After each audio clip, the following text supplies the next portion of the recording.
Fala turma, professor Vitor Vieira aqui com vocês. Vamos que vamos conversar acerca dessa discursiva do CNU. O nosso objetivo aqui é trazer algumas apostas, alguns temas quentes para essa discursiva no bloco 7. Mas eu vou também aqui dar algumas dicas e sugestões para você fazer uma boa discursiva, para você tirar nota máxima nessa discursiva. E essas informações, obviamente, poderão ser aproveitadas aos demais. Maravilha, beleza? Então, sem perder tempo, vem comigo então, porque eu quero conversar com você acerca dessa discursiva. Eu quero dar dicas de como tirar nota máxima na discursiva. Agora, para isso, vamos entender a pontuação, né? Bom, se você quer tirar nota máxima, tá? Mas o que é a nota máxima? Então, vamos lá. A prova discursiva é composta por duas questões. Essas duas questões, cada uma delas vale 22,5 pontos, totalizando 45. Pessoal, é ponto pra caramba, tá? É muito ponto. É um diferencial entre você estar dentro ou fora das vagas. Dá para mudar o jogo ainda, tanto para melhor quanto para pior. Cuidado. Essas discursivas serão respondidas em até 30 linhas cada uma. E muita atenção aqui a esses critérios, porque nós vamos ter 50% para a avaliação de conhecimentos específicos e 50% para o uso da língua portuguesa. Olha só que informação interessante. Então vamos lá. Eu já estou começando a entender o seguinte. A minha discursiva, ela vai dar uma boa pontuação, uma grande pontuação. E por que é uma grande pontuação, né? Por que é até maior, assim, do que a gente imagina? Porque é muito mais fácil eu fechar essa discursiva do que fechar uma prova objetiva. Então você não pode comparar essa pontuação com o máximo lá da discursiva. Não, você tem que sempre comparar essa pontuação com o que você consegue fazer para ver o que efetivamente isso vai significar na tua nota final. Então é um grande impacto, tá? Segunda coisa, a minha avaliação, ela vai ser tanto da parte material ali do conhecimento, quanto de uma parte estrutural da língua portuguesa. Ou seja, não adianta de nada eu dominar os assuntos se eu não souber escrever. Não adianta de nada eu dominar tudo, eu tô craque nos conhecimentos, mas eu não sei colocar isso no papel. Então, quando a gente traz aqui essas dicas, é muito pensando nisso aqui.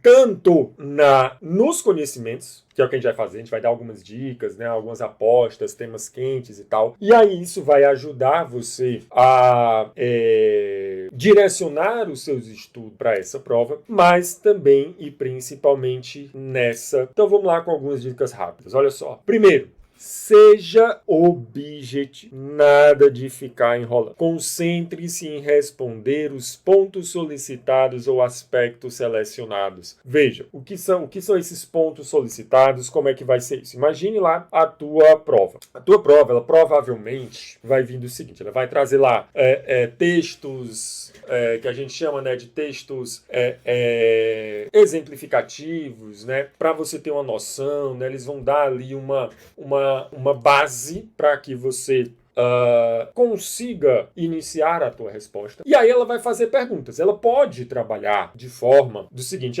primeira questão, aí traz lá um texto exemplificativo, né, como base, e aí pergunta, elabore, responda aos seguintes quesitos. Aí ele bota assim, A, B, C. Pronto, ele trouxe 3 aspectos. Isso não significa que eu vou fazer letra A, letra B, letra C. Não, cuidado, tá? Cuidado. Vitor, como é que eu vou estruturar esse meu texto? O teu estudo de caso vai ser estruturado dessa forma. Por que dessa forma? Lembra que eu estou falando de uma dissertação. Uma dissertação, tá? Então essa dissertação é um texto. E esse texto, ele tem que ter coerência, ele tem que ter começo, meio e fim, tá? Coerência, coesão, são pontos que serão analisados na tua avaliação, naqueles 50% da língua portuguesa, certo? Então o que é que você vai fazer? Você vai trabalhar esses 3 assuntos, né, ou 4 que ele trouxer, de uma forma estruturada e coesa. Então você vai fazer um primeiro passo parágrafozinho com uma breve introdução. E aí você vai começar cada parágrafo a resolução de um desses aspectos, até terminar em uma conclusão, tá? Até terminar em uma conclusão, certo? A gente tem alguns outros vídeos, a gente vai fazer outras lives com exemplos disso. Não é o meu objetivo aqui hoje, mas saibam que no nosso curso a gente trabalha cada um desses detalhes de forma pormenorizada. E aí você perceba que eu respondo tudo de uma forma muito objetiva. Ah, Vitor, são 30 linhas. Pessoal, 30 linhas, se você fizer 6 linhas por parágrafo nesses 5, você já mata as 30 linhas. Não é muita coisa não, tá? Não é muita coisa não. E mais... de forma objetiva, facilita para o teu examinador. Porque, ele está perguntando isso, isso e isso. Isso aqui vai ser o teu 50%. Os outros 50% vai ser toda essa estrutura que você está fazendo e a utilização formal da língua portuguesa, saber apresentar as ideias. Então, olha só o que é que eu vou fazer. Ele pega lá o primeiro aspecto. Aí eu pego esse primeiro aspecto e respondo nesse parágrafo. O meu parágrafo eu tenho que começar apresentando. Eu tenho que começar a dizer sobre o que eu estou falando. Como assim? Olha o detalhe. Vamos lá. Então, imagine que lá no enunciado, ele deu lá um exemplo. Aí um dos pontos é: o que é o poder de polícia? Aqui é direito administrativo. O que é o poder de polícia? Então, o que é que eu vou fazer? Primeiro, a minha primeira frase, eu tenho que mostrar para o examinador sobre o que eu estou falando naquele parágrafo. Então, ele diz assim, para garantir o cumprimento de suas funções, o Estado dispõe de poderes, entre os quais pode ser destacado o poder de polícia. Na minha primeira frase, eu já estou mostrando para o examinador qual é o assunto que eu vou tratar naquele parágrafo. Ele perguntou o que é de poder de polícia, eu vou responder. E aí perceba, olha isso aqui de azul, são os chamados elementos de ligação. Elementos de ligação. Então, nesses elementos de ligação, é para quê? Como o meu texto ele tem que ter uma coesão, uma frase tem que estar ligada à outra. Uma frase tem que estar ligada à outra. Um parágrafo tem que estar ligado ao outro. Então, eu preciso fazer essa ligação. E aí, como é que eu faço isso? Tô falando do poder de polícia, né? Vou dar o conceito. Na doutrina consolidada é entendido como a faculdade que a administração pública possui de limitar o exercício dos direitos individuais em prol do benefício público, da segurança e do bem-estar social. Beleza, respondi. Agora eu quero aprofundar. E eu quero mostrar mais conhecimento. Eu não estou enrolando, eu já respondi a minha questão. E como é que eu mostro mais conhecimento? Uma das formas é a gente trazer exemplos. A gente trazer exemplos. Como é que eu trago exemplos? Ele é expresso por meio de regulamentações, autorizações, licenças e pode chegar até ações repressivas ou sancionatórias. Maravilha. Respondi, conceituei, dei exemplo, isso enriquece a minha resposta e aí eu finalizo o parágrafo. Assim, o poder de polícia trata-se de um instrumento essencial ao Estado para desempenhar as suas atividades. Ponto. Acabou meu parágrafo, eu vou para o próximo tópico. O que é que ele vai pedir lá no próximo tópico? Não sei. Vai que a questão está perguntando lá, colocou uma situação perguntando se naquele caso, qual o atributo do poder de polícia? Aí você vai falar sobre o atributo no caso concreto, foi papá. Sempre responde de forma imediata. Olha a ideia de apresentar o aspecto para responder sem enrolar, de forma bem objetiva. E aí, continuando, eu tenho que utilizar a norma culta, realizar uma boa estruturação, planejamento dos parágrafos da forma que a gente falou aqui. Não fuja nunca do tema. Não fuja nunca do tema. Não fuja nunca do tema, certo? Porque isso aqui zera a tua resposta. E eu não quero tirar zero. Tá? Eu não quero tirar zero. Veja, por mais que eu não saiba, se eu escrevo alguma coisa a respeito, ainda que esteja errado, eu consigo garantir alguns pontos da estrutura. Porque ele não pode tirar metade dos pontos. Ele vai considerar a minha estruturação do texto e o respeito à língua portuguesa. Ele não vai considerar os conhecimentos. Os conhecimentos ele considera na outra metade. Então, se eu responder tema, ainda que eu responda errado, eu posso ganhar alguma pontuação. Ou se eu não responder tudo que ele quer, eu posso ganhar alguma pontuação. Agora, se eu responder um negócio nada a ver, vai zerar a minha resposta. E é isso que a gente não quer. Aplicar elementos de ligação, respeitar a estrutura e baixar o nosso e-book gratuito. Você vai ver o quão espetacular isso é. Eu sempre me impressiono com esse e-book gratuito, porque se o gratuito já é desse jeito, imagine o que é que tem no curso. Você vai entender a discursiva em outro. Beleza? Massa? Agora vamos lá. Vem aqui para o nosso bloco 7, porque a gente vai falar sobre alguns temas. E o que é que eu fiz?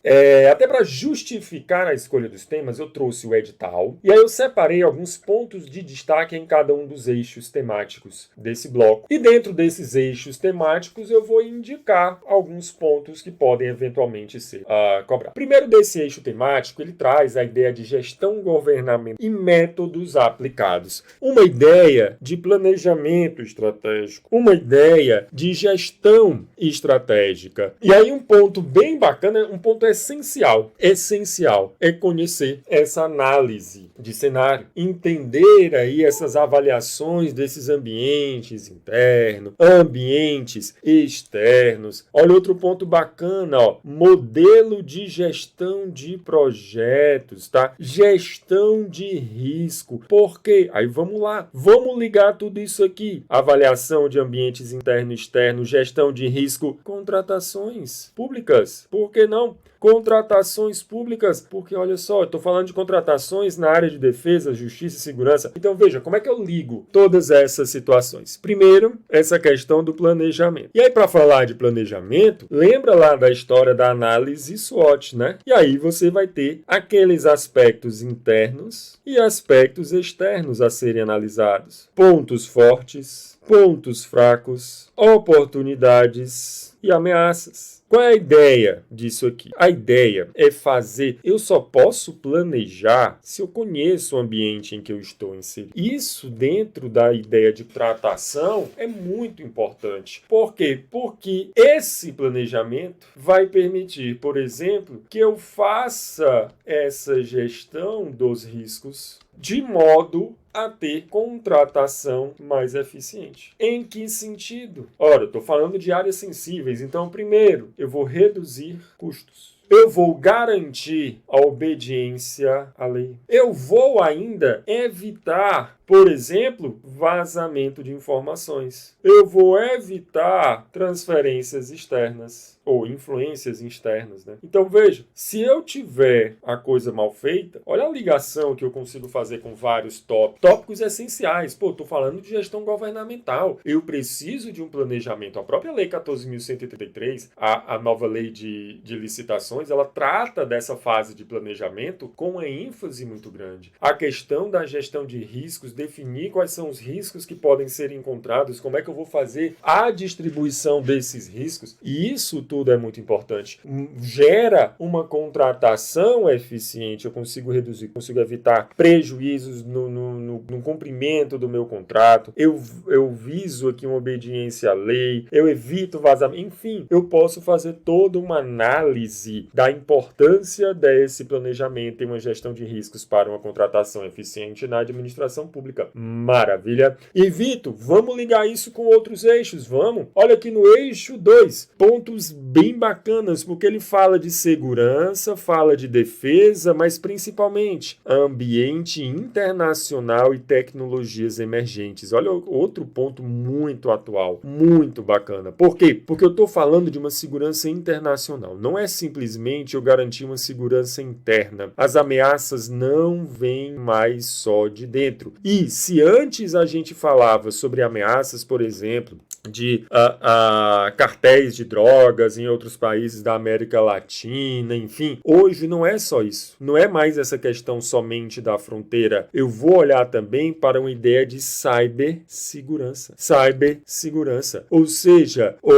tanto numa ideia de ciberdefesa, qualquer ataque virtual, vírus, desinformação, até passar também, por questões de biodefesa e tecnologias emergentes. Questão da inteligência artificial, nanotecnologia. Ou seja, a ideia é, eu preciso de, como eu tenho novas ameaças, eu preciso de novos controles, novas defesas, tá? Novas defesas. E isso gera um impacto não só local. Por quê? Porque muitas vezes essas ameaças vêm de fora, vêm de outros países. Como é que eu faço para me proteger? Como é que eu faço para me proteger internacionalmente? Quais são essas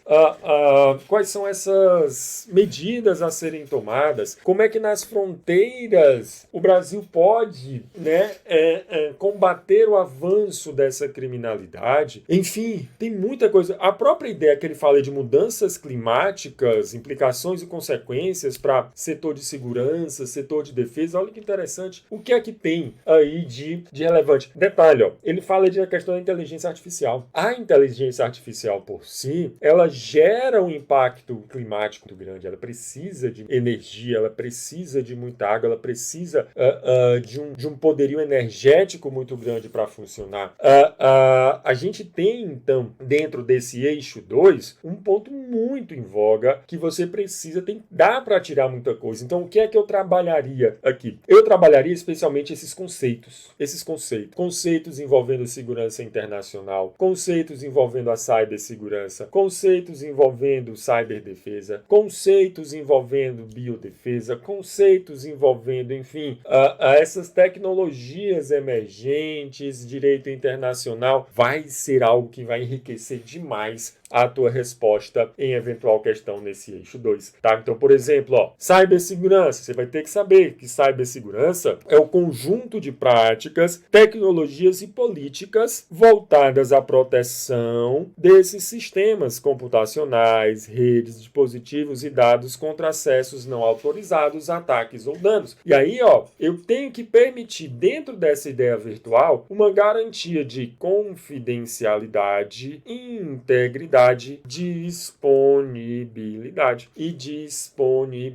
ou seja, garantia de que apenas pessoas autorizadas acessem esses dados, manutenção da precisão e da consistência, acesso aos dados quando necessário, tá? Maravilha. Aí, ó, dentro dessas políticas de segurança e defesa, tá? Agora voltado para um ambiente nacional. A ideia ainda é parecida, mas agora eu estou olhando para dentro, por exemplo, o papel das Forças Armadas, né? A economia de defesa, segurança da informação, quais são os conceitos, questão da regulação de sistema de inteligência artificial, como é que eu vou utilizar essa inteligência artificial, como é que eu vou regulamentar isso, eu consigo usar isso, né, dentro dessa ideia de defesa, essa segurança da informação, quais são os instrumentos que eu tenho, dá para também extrair muita coisa, além, claro, das questões mais pontuais, mais burocráticas, digamos assim, né? Questão da estrutura militar de defesa, atribuições do Conselho de Defesa Nacional e do Conselho da República, enfim. Além dessas atribuições mais fechadas, essa ideia mais aberta, né? Uma proteção, o direito do mar, até onde vai ali a proteção do nosso território em relação ao oceano. O próprio sistema de proteção da Amazônia, olha, a gente teve a COP30, né? Então, essa ideia do sistema de proteção da Amazônia, eventuais interferências internacionais, soberania nacional, enfim, tudo aqui dentro também desse eixo 3. O eixo 4, ele já aborda as chamadas políticas de segurança pública. Há alguns temas aqui também muito bacanas que podem aparecer. Um tema que está muito em voga é essa questão dos municípios. Você saber falar qual a responsabilidade, quais são as atribuições do município dentro da esfera da segurança pública. E aí que ele coloca as guardas municipais como grande exemplo. Tá? Por que isso? Há uma discussão muito grande em relação às atribuições das guardas municipais. Saibam o seguinte, a guarda municipal ela não é elencada. Se você abrir lá o artigo 144 da Constituição, você vai ver os órgãos de segurança pública. A guarda municipal não está dentro dos órgãos de segurança pública. Ela aparece lá no parágrafo 8º do centro como essa faculdade que o município de instituir a guarda para a proteção dos seus bens, patrimônios, né, dos usuários de serviços públicos. O que acontece? Nós temos depois uma lei nacional que fala das competências da Guarda Municipal e a Guarda Municipal, apesar de não ser órgão de segurança pela Constituição, pelo 144, é um órgão do Sistema Único de Segurança. É um órgão pertencente ao SUSP, tá? Ao Sistema Único de Segurança Pública. Então, o Sistema Único de Segurança Pública colocou as guardas municipais. Há uma grande divergência acerca dos seus limites. Existe um movimento que busca transformar as guardas municipais em polícias municipais. Para quê? Para garantir uma maior autonomia aos municípios nessa questão do policiamento ostensivo. Hoje a Guarda Municipal ela não tem essa competência, essa atribuição de um policiamento ostensivo. É um policiamento ostensivo muito voltado ainda para essa proteção do patrimônio e dos usuários que utilizam esse patrimônio. Não é ainda uma prevenção de crimes de forma ampla e restrita, não. Mas existem movimentos que buscam entender a importância do município nessas ideias. E aí a gente tem aqui outros tópicos bem importantes, como violência contra mulheres, sempre importante, mas perceba que o edital coloca violência contra as mulheres, dinâmicas regionais, aspectos socioeconômicos, aspectos institucionais, da mesma forma contra criança e adolescente. Veja, o que é que eu quero? Crime organizado também, tudo em um aspecto mais social, tudo em um aspecto mais criminológico. Eu preciso olhar mais para a criminologia do que para o direito penal nesse ponto. A criminologia, ela estuda os fatos, ela estuda crime como ele é, suas causas, consequências e contornos de forma geral. E eu preciso olhar para ela. Por quê? Porque ele está me pedindo essas dinâmicas, aspectos socioeconômicos. Tenho que entender o seguinte, o que é que causa isso? Porque hoje a gente tem na violência doméstica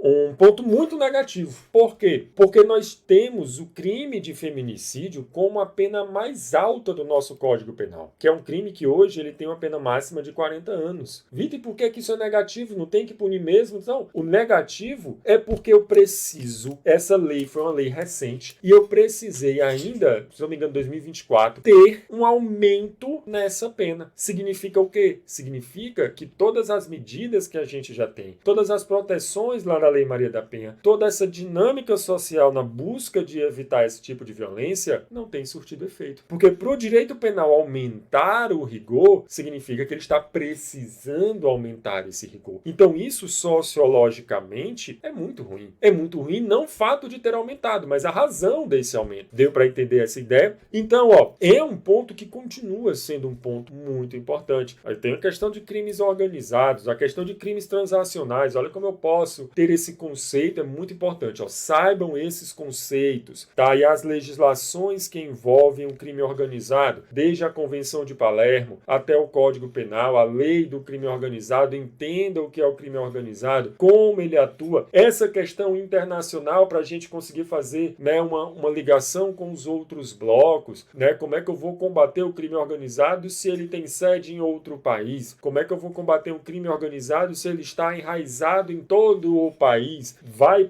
ser possível um combate atual? Como é que isso pode ser feito? Aquela ideia lá do cyber, né, da cyberdefesa, tem os cybercrimes, sejam eles financeiros, fraudes, golpes, crime de ódio, crime contra criança e adolescente no ambiente digital. Olha o Felca aí. Olha a situação do Felca como um texto motivador interessante. Aquele vídeo que ele fez, não só a questão da chamada adultização, mas tudo que está em volta daquilo ali. Porque cada post daquele vem uma série de comentários em que as pessoas não têm mais nem sequer vergonha de se manifestar, não tem mais sequer medo de demonstrar uma pedofilia expressa, uma vontade de um abuso, de uma pornografia infantil, tudo isso protegida pela legislação criminal. E aí, Política Nacional de Monitoração Eletrônica aqui, que outro ponto bem interessante, né? Quais são os limites, até que ponto, regras, enfim, são temas importantíssimos aqui